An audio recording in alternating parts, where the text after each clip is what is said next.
Here are their purchases that they've declared in gold.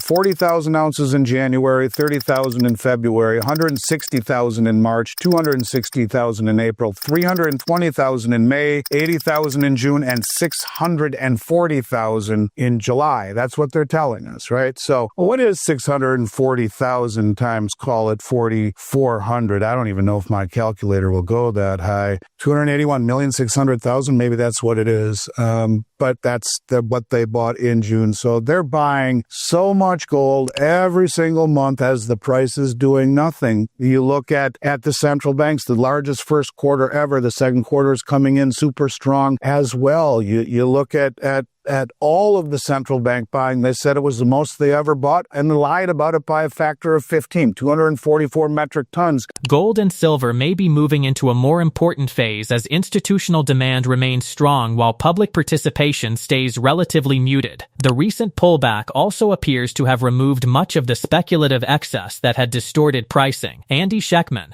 a precious metals market veteran with decades of experience, emphasizes that central bank accumulation remains one of the strongest signals beneath the surface. He points to sustained sovereign demand and changing monetary conditions as evidence that major buyers are preparing for continued financial uncertainty. He argues that falling real yields, renewed liquidity, persistent inflation, and weakening purchasing power could create another favorable environment for precious metals. His outlook suggests gold and silver may begin another leg higher after the speculative shakeout, while retail premiums could normalize as selling pressure fades and new buyers return.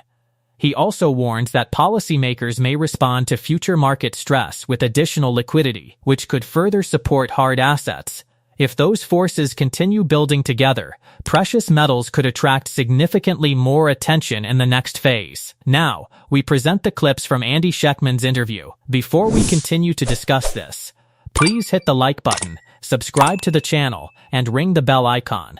Thank you, and enjoy the video. Gold and silver have sniffed it out. They're sniffing out the real yields, and the big money understands that. Normally when you see the kind of gains that we saw Friday, you would expect a big sell-off on Monday. Didn't happen. It's holding very tight. It seems to have shook out all of the speculation, all of the open interest. No one even notices that gold and silver are coming back up. No one even notices that silver's back to 65 and gold's at 4,400.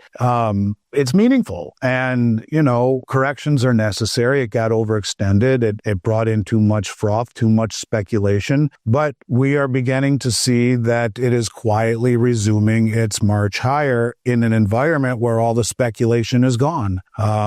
They've brought their toys to a different sandbox. They're speculating in AI or whatever the hell they're doing. They're certainly not in the metals market. And the most important thing for me through all of this 6 months of difficult market action is that the central banks have bought more than ever. And look at China, right? I'm just going to read some of their purchases that they've told us about. JP Morgan or Goldman Sachs says, no, they're underestimating by like a factor of 4.5. But here are their purchases that they've declared in gold.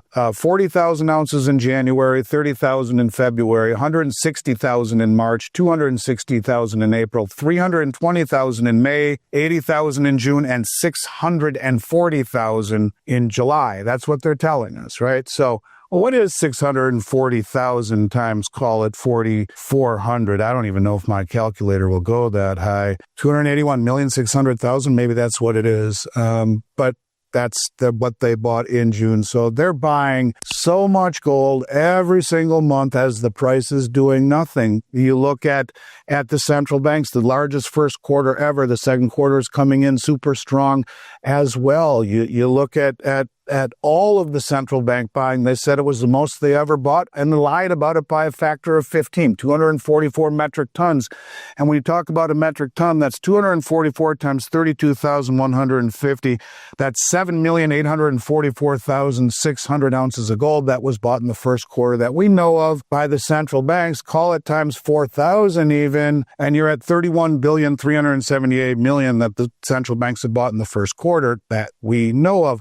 The Bank of Korea resuming physical gold purchases for the first time in 13 years. And you get to Tether and you wonder, why is Tether buying so much gold? And when you see M2 going to the moon right now, that's exactly what I mean. When you see intervention to keep Japan from selling treasuries, that is what I mean. When you see supposedly this little country in the Cayman Islands owning as many treasuries as they do, this is what I mean. And again, I want people to, for a moment, realize that it's not just treasuries that would be affected if Japan sold treasuries. It's not the treasury market. This carry trade has propped up the equity market as well. And I think that what you are seeing is the realization that the answer to every problem eventually becomes more liquidity, more debt, more currency creation. I think it's safe to say the era of aggressively shrinking the Fed's balance sheet appears to be over for now. What happened to quantitative tightening? And now they're adding 40 plus billion a month. They don't call it QE, but that's exactly what it is.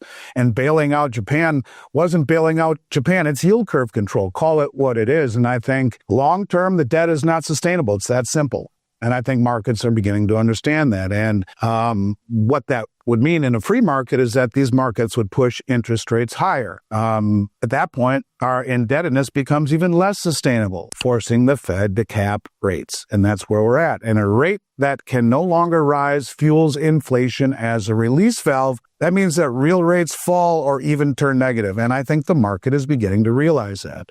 And so you have sophisticated traders, if I were guessing, like really smart technical traders that are front-running gold, because I think they understand that through all of this, you have a Fed that is trying to redefine what inflation is. And if they change how inflation is measured, they can make the numbers appear closer to their 2% target, which they haven't hit in over 65 months, creating this political and financial cover for more rate cuts and more liquidity and more printing and more buying, or the holding blows up. And I think they understand this, and they can make inflation look better on paper while everyone's purchasing power continues to get worse in reality. And again, I've said it in other ways. You know, you measure things in dollars, they're getting more expensive. Measure it in gold, they're deflating. And that's the moral of the story is inflation ain't going anywhere. Peter Schiff was right when he said that. When everyone was talking rate hikes and slowing the economy, he said it ain't going to happen, and it's going to be more and more and more inflation. And he's right.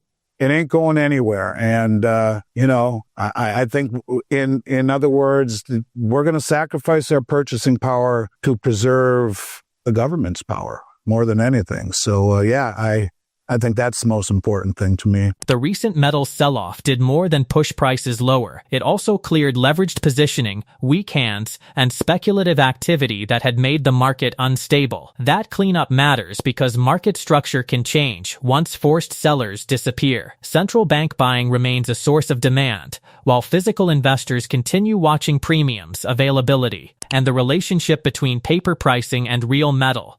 It also highlights how unusual conditions can temporarily create large gaps between spot prices and what buyers actually pay. Another point is discipline.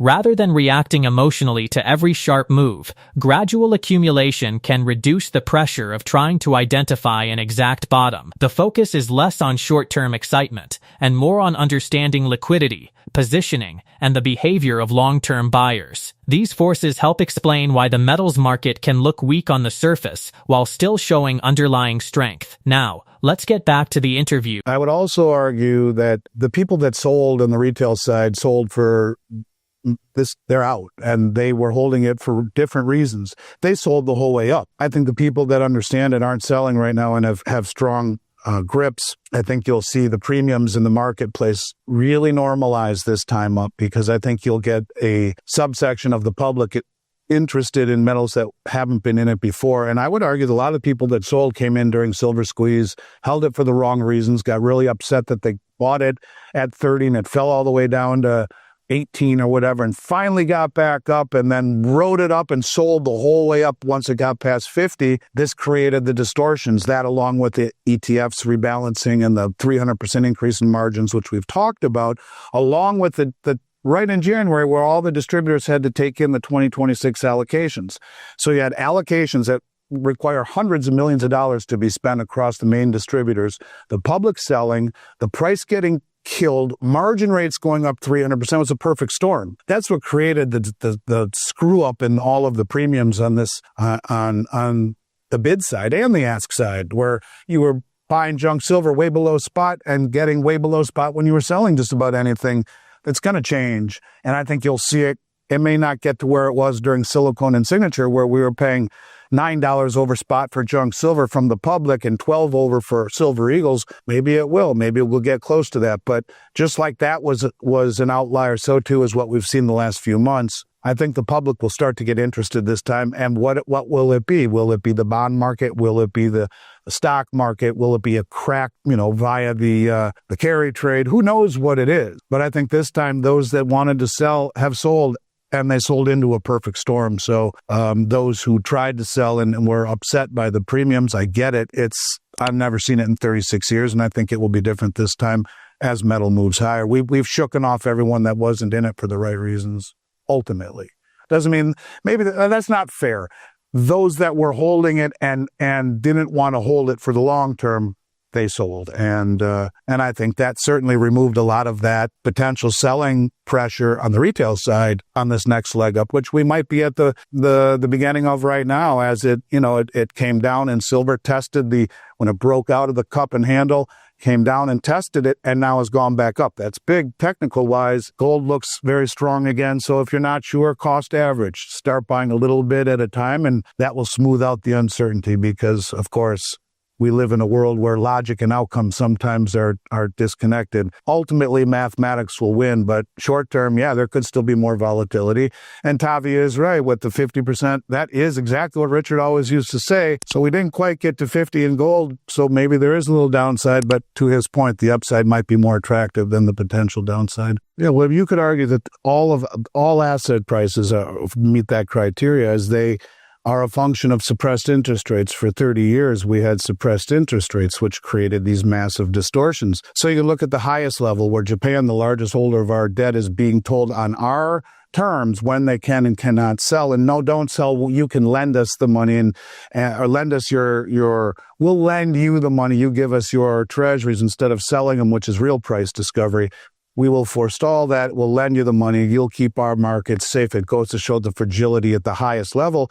Or go back to private equity, when you saw mass redemption requests last year that were blocked, and earlier this year that were blocked and gated by Blackstone and BlackRock and others. And now you get the CEOs or the heads of those two divisions, BlackRock and Blackstone, of private credit, resigning because they see what's coming. The issue is that distortion of interest rates has created all of these problems in misallocation of resource and capital and distortion of price discovery. And that's what happens when you mess with Mother Nature. You try to get out of the trade, and now, no, you're going to blow everything up if you do it, because we perverted asset prices through suppression of interest rates. And if you try to get out of it as rates are going higher, the crazy thing is they are the largest holder of our treasury. They need to get dollars in order to buy yen. And what is the logical way to do that? Sell some of your treasuries.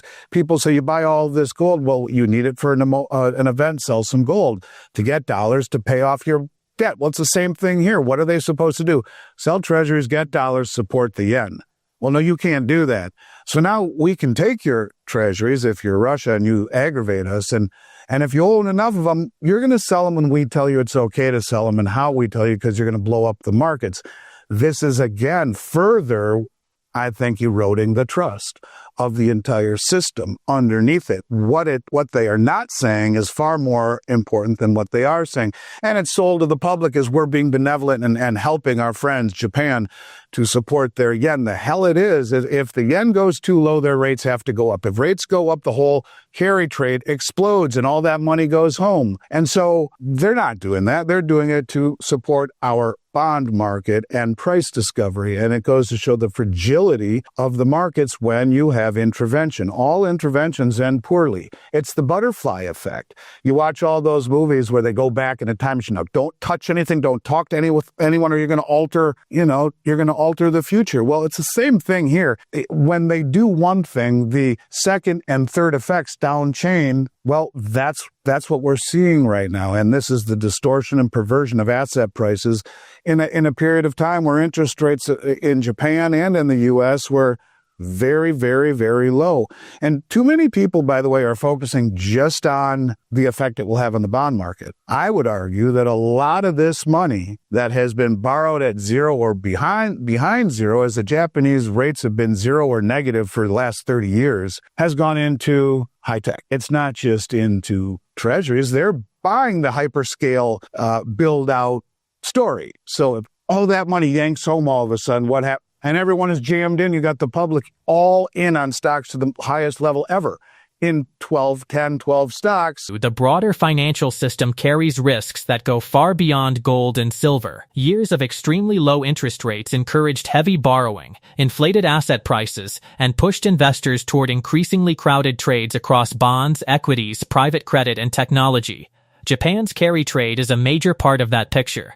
Cheap yen financing allowed investors to borrow at very low rates and move capital into higher-yielding assets elsewhere. When that structure becomes unstable, pressure can spread quickly because many positions depend on cheap funding and calm markets. The discussion also connects this vulnerability with the concentration of public investment in a relatively small group of large technology companies. Another concern is price discovery. Repeated intervention by central banks can reduce the market's ability to reflect risk naturally, while encouraging investors to assume authorities will always provide support during periods of stress. That can make the system more dependent on intervention over time. Financial fragility often builds quietly before it becomes visible. Watching liquidity, leverage, funding costs, and market concentration can reveal pressures that headline prices alone may miss. Share your thoughts about this interview in the comments section below. If you found this video helpful, please hit the like button, subscribe to the channel, and ring the bell icon. Thanks for watching.